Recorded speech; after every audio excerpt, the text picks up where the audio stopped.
কেমন হতো যদি এমন হতো যে প্রত্যেকটি জিনিসে, সে খেলা হোক, জীবন হোক, বা যাই আপনি করতে চাচ্ছেন না কেন সেটার মধ্যেই আপনি জিততেন। কখনোই আপনাকে হারতে লাগতো না, মানে কখনো কোনো কিছুতেই আপনাকে হারতে হতো না, সবসময় আপনি জিততেন যদি এরকম কোনো পদ্ধতি থাকতো। আজকে খুব মজাদার এই বিষয়টা নিয়েই আজকে আমরা আলোচনা করব, ল অফ অ্যাট্রাকশনকে বেস বানিয়ে। সঙ্গে থাকুন।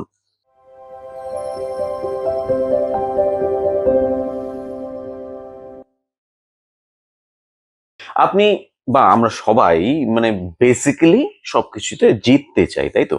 জিততে চাই, বেস্ট হতে চাই। এই জিনিসটা আপনার একটু আলাদা দর্শন নিয়ে যদি আপনি দেখেন যে কেন আপনি জিততে চান, কখনো এই প্রশ্নটা করেছেন জিততে চাই কেন? কেন কি আমার ভালো লাগে? মানে সেটা যেভাবেই হোক, যে আপনি যদি যেতেন তাহলে হয়তো আপনার বাবা মা, আপনার শিক্ষক শিক্ষিকারা, বা আপনার বন্ধু বান্ধব, বা যেই অডিয়েন্সের সামনে আপনি পারফর্ম করছেন, যেই জবে আছেন, আপনার কলিগরা, মানে মোটমাট সামনের মানুষগুলো ভালো বলবে, আর তারা ভালো বললে আপনার ভালো লাগবে। এই ভালো লাগার জন্যই কিন্তু আপনি জিততে চান। আপনার প্রতিটি চাহিদা এই পৃথিবীতে, আপনার মধ্যে তৈরি হওয়া এমন কোনো চাহিদা আপনি খুঁজে পাবেন না যেই চাহিদার শেষ, যে জিনিসটা আপনি চাচ্ছেন সেটা ভালো লাগা নয়।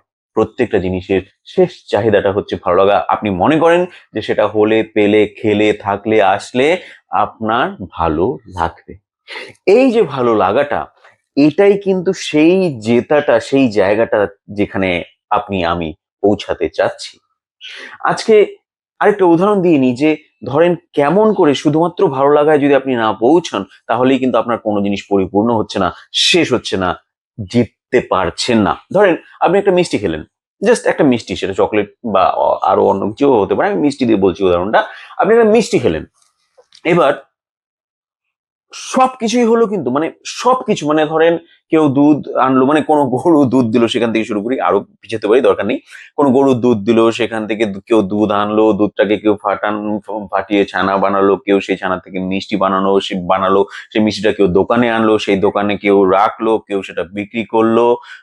আপনি কোন রকম কাজ করে বা যেভাবেই হোক, আপনার হাতে সেই পয়সাটা আপনি আনলেন, আপনি সেই পয়সা দিয়ে মিষ্টিটা নিলেন, এবার আপনি মিষ্টিটা খেলেন।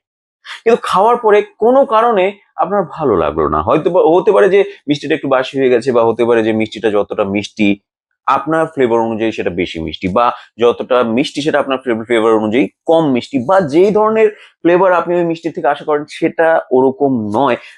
যে কোনো কারণেই হোক আপনার ভালো লাগলো না। যেই আপনার ভালো লাগলো না, আপনার কিন্তু মনে হলো বাকি কিন্তু সব হয়েছে, আগে যেটা আমি বললাম সব হয়েছে, কি হলো? আহ, হলো না, তাও আপনার না না এটা হলো না, এটা সন্তুষ্টি হলো না, পরিপূর্ণতা আসলো না। এই যে জিনিসটা, আপনার কিন্তু জিনিসটা শেষ হলো না, আপনি কিন্তু পৌঁছতে পারলেন না, আপনি কিন্তু জিততে পারলেন না। তাহলে আজকে আমি কোন জায়গাটার কথা বলছি, যেটার জন্য যদি আপনি নিয়ে নেন নিজের ভেতরে, যে পদ্ধতিটাকে, যে জিনিসটাকে যদি আপনি আপনার নিজের ভেতরে নিয়ে নেন, তাহলে আপনি জিততেই থাকবেন। সেটা হচ্ছে আপনার ভালো লাগাকে প্রাধান্য। এই ভালো লাগা, আপনি সবকিছুতে চাচ্ছেন, কিন্তু আপনার মধ্যে শক্তি আছে, আপনার ধ্যানে সেই শক্তি আছে, আপনার সেই ক্ষমতা আছে যে আপনি যেটা চাচ্ছেন সেটা এখন থেকেই নিতে পারেন। আর সেটাকে যদি আপনি দেখতে থাকেন, সেটাকে যদি আপনি নেওয়া শুরু করেন আপনার কাজের মধ্যে, খেলার মধ্যে, পড়ার মধ্যে, শেখার মধ্যে, জানার মধ্যে, যদি সেটাকেই প্রধান ধ্যানের জায়গাতে নিতে পারেন, এই অভ্যাসটা নিজের মধ্যে তৈরি করতে পারেন, তাহলে আপনি দেখবেন যে আপনি সব সময় জিতছেন। কেন কি? আপনার সব সময় ভালো লাগছে প্রত্যেকটা জিনিসের মধ্যে। যখন আপনি করছেন, বলছেন, খেলছেন, পাচ্ছেন, খাচ্ছেন, আপনার ভালো লাগছে।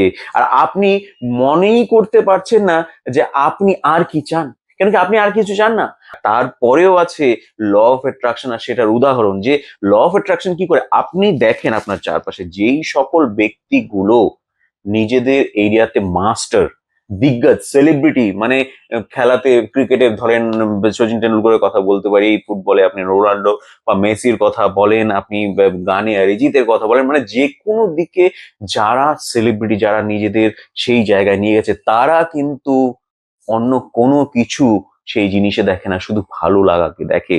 আর সেটাই ল অফ অ্যাট্রাকশনও দেখে, যে আপনার কেমন অনুভব হচ্ছে, সেটাই আপনার ভাইব্রেশন, আর তারপর সেটার সম পরিমাণ অভিজ্ঞতাগুলো আপনার চারপাশে নিয়ে আসে। তাহলে আপনি যখন প্রথমে আপনার ভালো লাগাকে প্রাধান্য দিবেন, অন্য সবকিছু বাদ দিয়ে, যে আপনার জীবনে গাড়িটা আসছে নাকি, বাড়িটা হচ্ছে নাকি, ফার্স্ট হচ্ছে নাকি, সে ভালো বলছে, সবকিছু বাদ দিয়ে প্রথমে আপনার ভালো লাগাতে যখন মনোযোগ দিচ্ছেন, প্রথমেই আপনি যেটা লাভ করছেন যে আপনি জিতে যাচ্ছেন।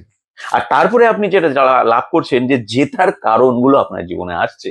তো এইভাবে যখন আপনি আপনার ভালো লাগাকে প্রাধান্য দেবেন না, আপনি অবাক হয়ে যাবেন যে কিভাবে জীবনের প্রতিটা পদক্ষেপে, প্রতিটা জিনিসে আপনি জিতেই চলেছেন, জিতেই চলেছেন, জিতেই চলেছেন।